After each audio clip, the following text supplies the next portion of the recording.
السلام علیکم ورحمۃ اللہ وبرکاتہ۔ کیسے ہیں آپ سب لوگ؟ امید کرتا ہوں کہ اللہ تعالیٰ کے فضل و کرم سے آپ سب لوگ ٹھیک ہوں گے۔ آج ایک نئی ویڈیو کے ساتھ اور ایک نئی مقصد کے ساتھ آپ کی خدمت میں حاضر ہیں۔ آج کل سننے میں آ رہا ہے یو اے ای اور اسرائیل کا جو معاملہ چلا ہے، اس پہ ایشین کنٹریز میں خاص طور بالخصوص ترکی نے بڑا اچھا سٹینڈ لیا ہے، بحیثیت پاکستانی اور بحیثیت ایک اسلامی ممالک اور خاص کر ایٹمی ممالک کے طور پہ، ایٹمی ملک کے طور پہ ہم لوگوں نے کیا سٹینڈ لیا ہے، کبھی ہم لوگوں نے دیکھا ہی نہیں ہے۔ ہم لوگ ڈے ون سے کہاں پہ سٹینڈ لے رہے ہیں؟ کشمیر کی جو وہاں پہ انہوں نے معاشرہ کیا ہوا ہے، 1 سال ہو چکا ہے، ہم نے وہاں پہ کیا سٹینڈ لیا ہے؟ سٹینڈ لینا اب دور کی بات، ہم لوگ تو ان کو دھمکی بھی نہیں لگا سکے کہ ہاں جی اگر آپ لوگ وہاں سے نہ نکلے تو ہم لوگ جنگ کے لیے آ رہے ہیں۔ یار دھمکی تو لگا سکتے ہیں انسان، مجھے تو لگتا تھا ہم جتنا کہ ہم لوگ جانتے ہیں انٹرنیشنل میڈیا کا اتنا پریشر ہونا تھا انڈیا کے اوپر اور اس کے اتحادیوں کے اوپر کہ انہوں نے صلح جوئی کے اوپر آ کے اور کشمیریوں کی حفاظت کے لیے انہوں نے کوئی نہ قدم اٹھا لینا تھا۔ اگر پاکستان کے جو ISPR کی طرف سے اگر ایک بیان جاری ہوتا کہ جی آپ کے پاس 24 گھنٹے ہیں، اگر آپ نے 24 گھنٹے میں کشمیر کا محاصرہ ختم نہ کیا تو پھر جنگ کے لیے تیار ہو جائیں، تو مجھے یہ امید تھی اور میں نے سنا بھی اپنے دوست سے باپ سے بھی ادھر ادھر سے کہ انٹرنیشنل میڈیا کا اتنا پریشر ہونا تھا کہ انڈیا نے کوئی بھی ایسی حرکت کرنے کا سوچنا بھی نہیں تھا۔ جو 370 انہوں نے ایک لا پاس کر لیا، وہاں پہ ڈومیسائلز وغیرہ جاری کیے جا رہے ہیں۔ اور اب اسی طرح جو یو اے ای والوں نے قدم اٹھایا ہے کہ انہوں نے اسرائیل کو تسلیم کر لیا۔ اسرائیل اب کیا ہے؟ اسرائیل ایک یہودی اسٹیٹ تھی جس کو پہلے فلسطین میں سے ٹکڑا کر کے اسرائیل کا نام دیا گیا چھوٹا سا، اس کے بعد آہستہ آہستہ وہاں پہ جو یہودی تھے انہوں نے فلسطین کے اوپر قبضہ کرنا شروع کر دیا۔ اب ریسنٹلی کیا ہوا کہ پوری دنیا تو مانتی ہے اسرائیل کو تسلیم کر چکی ہے ملک، لیکن میجورٹی میں جو اسلامی ممالک ہیں وہ اس کو ایک جو ہے نا ریاست کے طور پر تسلیم نہیں کرتے۔ اب پرسوں کیا واقعہ ہے کہ یو اے ای نے جی اسرائیل کو جو ہے نا بالکل براہ راست آ کے تسلیم کر لیا، اور اس کے ساتھ جو ہے نا سفارتی تعلقات قائم کرنے کے لیے بھی اور تجارتی تعلقات قائم کرنے کے لیے بھی جو ہے نا وہ رضامندی ظاہر کی ہے۔ اس پہ جی سارے جو ہے کفار، وہ بڑے کفار کا ٹولہ جو ہے بہت خوش ہوا ہے، اور ان سے عربوں سے یہی امید کی جا سکتی تھی، کیونکہ انہوں نے پہلے جس طرح مودی کو بلا کے وہاں پہ اپنا سب سے بڑا سول ایوارڈ دیا یو اے ای میں، اور یو اے میں بہت بڑا مندر قائم کیا، وہاں پہ مسجد میں اس کو مودی کو وزٹ کروایا۔ یہ کیا لوگ ثابت کر رہے ہیں؟ پہلے ان لوگوں نے کشمیریوں کو مودی کا جو ہے نا وہ ادب و ادا کر کے کشمیریوں کو تکلیف پہنچائی جو ہمارے مسلمان بھائی تھے، اور اب اسی طرح انہوں نے یو اے ای والوں نے اسی طرح فلسطینیوں کے ساتھ کیا، فلسطینی بہن بھائیوں کو تکلیف پہنچائی ہے کہ جہاں پہ وہ اسرائیلی ان کو کاٹ رہے ہیں، مار رہے ہیں۔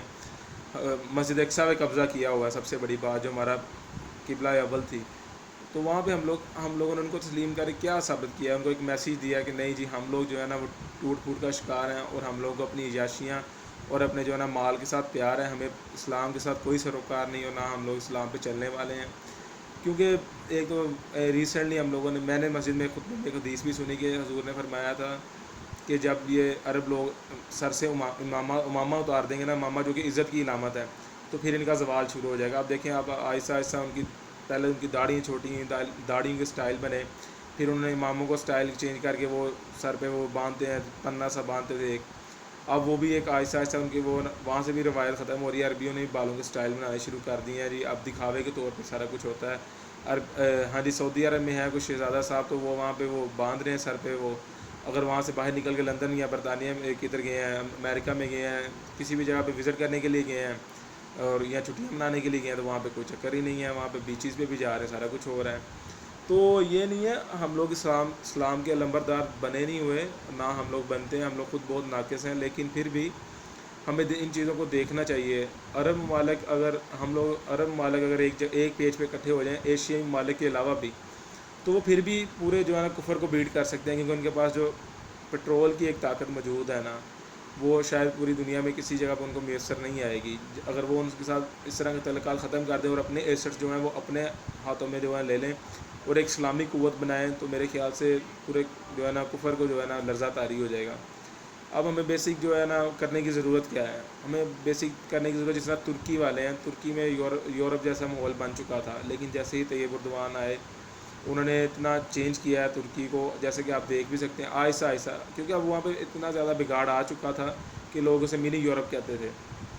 اب بگاڑ کو آہستہ آہستہ ٹھیک کیا جا سکتا ہے، اگر آپ اچانک سے فورس کر کے ٹھیک کرنے کی کوشش کریں تو وہ اور زیادہ بگڑ جائے گا۔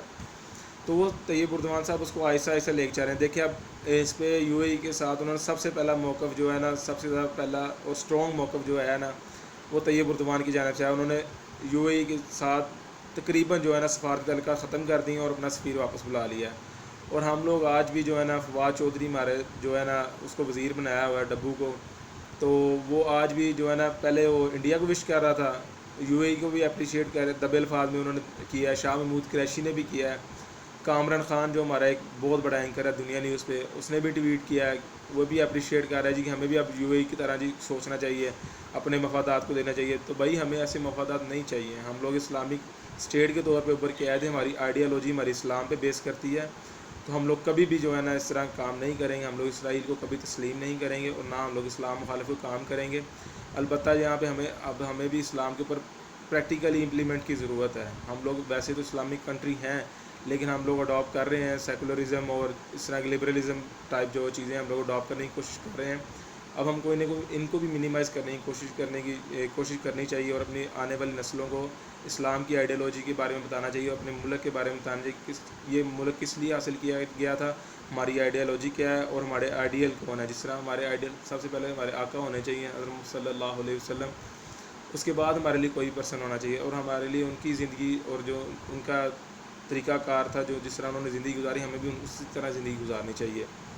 تو کوشش کرنی چاہیے، اور اللہ تعالیٰ سے دعا بھی یہی ہے کہ اسی طرح زندگی گزاریں جس طرح ہمارے نبی پاک گزارے گئے ہیں. پورا اسوائے حسنہ ہمارے پاس موجود ہے قرآن پاک کی شکل میں، احادیث کی شکل میں، اور ہر کتابوں میں مل جاتا ہے، تحریف کی کتابوں میں مل جاتا ہے. اپنے بڑوں کو بھی دیکھیں جو اسلام کی پیروی کرنے والے ہیں، اور جو نہیں کرتے خود بھی کریں، اور ان کو بھی تلقین کریں جو اسلام کی پیروی کرنی چاہیے ہمیں، تاکہ جو ہے نا ہم لوگ دین میں بھی آگے بڑھ سکیں اور دنیا میں بھی آگے بڑھ سکیں. کیونکہ اگر ہم لوگ دین کو پس پشت ڈالتے ہیں تو ہم لوگ دنیا میں کبھی آگے نہیں بڑھ سکتے. بہت شکریہ. السلام علیکم ورحمۃ اللہ.